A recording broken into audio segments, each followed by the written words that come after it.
Здравейте хора! Отново съм аз. Завърнах се.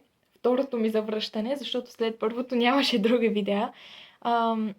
И сега правя завръщане номер 2, но с цел. Много ми е странно да седя пред камера след толкова време. Не знам, минаха месеци. Мина сигурно година. Да. Но най-после съм тук. Отново. По-променена. И да, много е странно да говоря наистина пред камера. От толкова време не съм го правила, но така, защо правя това видео? Защото ми се роди една идея. Ще видя как ще потръгне, дали хората ще имат интерес, но може би както вече знаете, всъщност не съм сигурна колко съм говорила за това, може би не съм, но много обичам литературата. Обичам да пиша, обичам да уча езици. Всъщност тази моя обич към литературата си започна още от детската градина и до ден днешен продължава. Даже мисля с това да продължа своето образование. Тази година завърших и ми предстои кандидатстване. Малко информация за хората, които от много време не са ме виждали. Ще продължа с филологическа специалност. И така много го чувствам. Но за тези, които не знаят, завършила съм художествено училище със специалност рекламна графика. Но продължавам с литература и езици. Разбира се, има много други интереси, това сигурно вече го знаете, но сега вече да преминем по същество. Това всъщност беше важно да го кажа за литературата, защото искам да ви представя своята втора книга "Стълба към небето". Вътре има стихотворения, разкази, диалози. Ето, това е тя. Също има и илюстрации от мен. Не мога да повярвам всъщност, че това наистина се е случило. Просто за мен е сбъдната мечта. И много се надявам да достигна до повече хора, за да мога да ги докосвам, вдъхновявам и някак си да създам тази общност, която всеки може да намери част от себе си в моето творчество.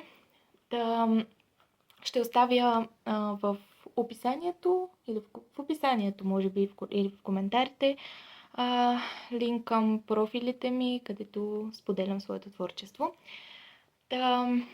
Много ще се радвам да ме подкрепите, ако имате интерес към поезия, проза. Много ще съм ви благодарна да прочетете нещо, да споделите. Защо всъщност от заглавието вие ще разберете защо правя това видео, но сега това е като откриване. Главната ми идея всъщност е да започна една поредица, в която чета свои произведения, защото много време обмислях какво да кача, какъв тип видеа, дали да продължа с психологическите видеа, които качвах като по-малка, или пък с друг тип видеа.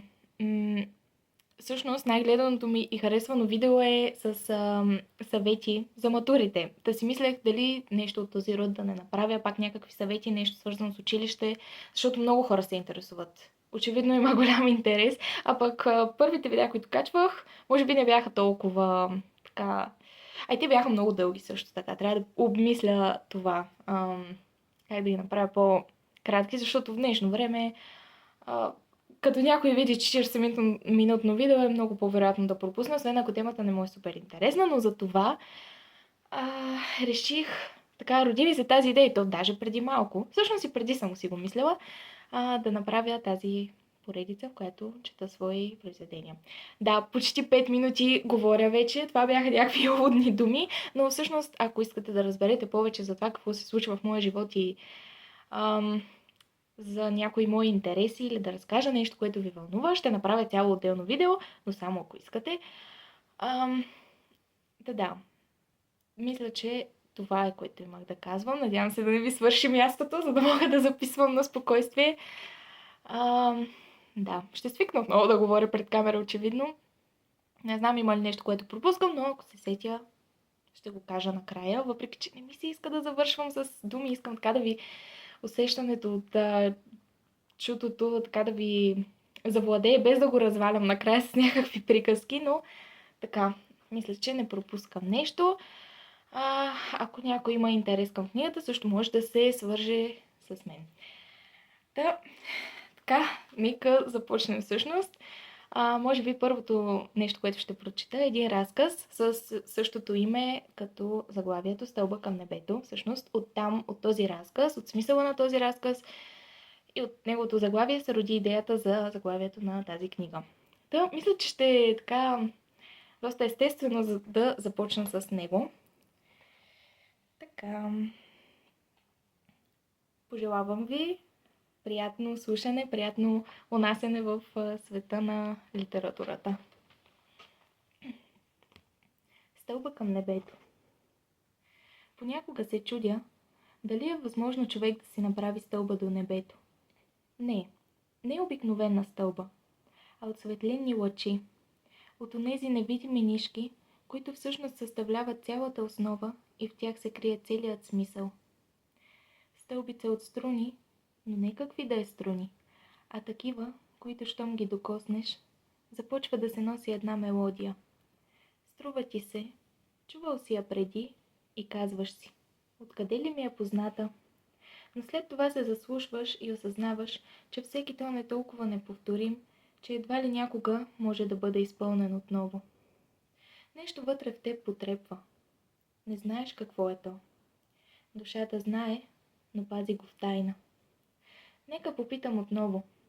Дали е възможно да има такава стълба към небето? Поглеждам към безкрайния небосвод и откривам как, като че ли слънчевото око на Бога се подава от един светлинен процеп. Сякаш дете надниква за първи път в някоя книга. Гледам към тази истина на небосвода и сещам се, че всички сме деца.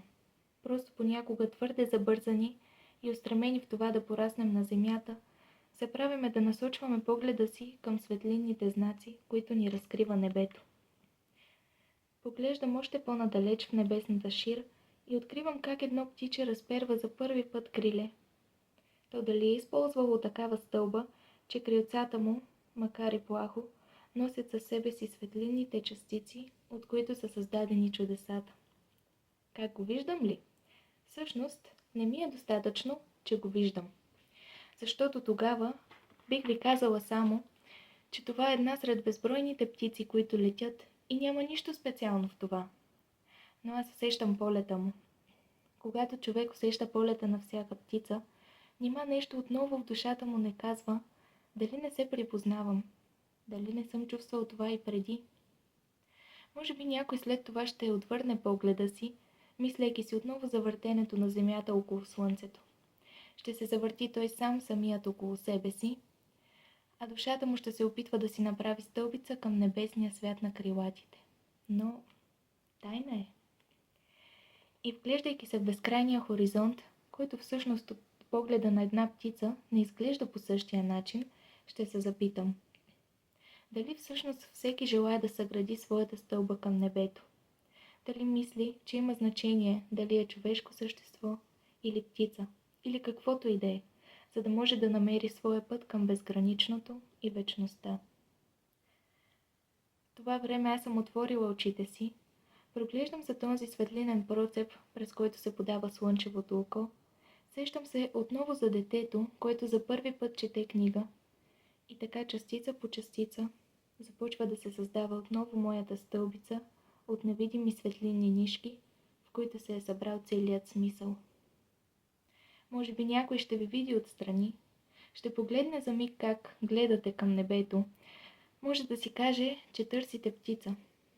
После ще продължи да се върти в своя кръг. А изобщо няма и да предполага, че вие в този момент сътворявате своя стълба към небето. Благодаря ви и до следващия път.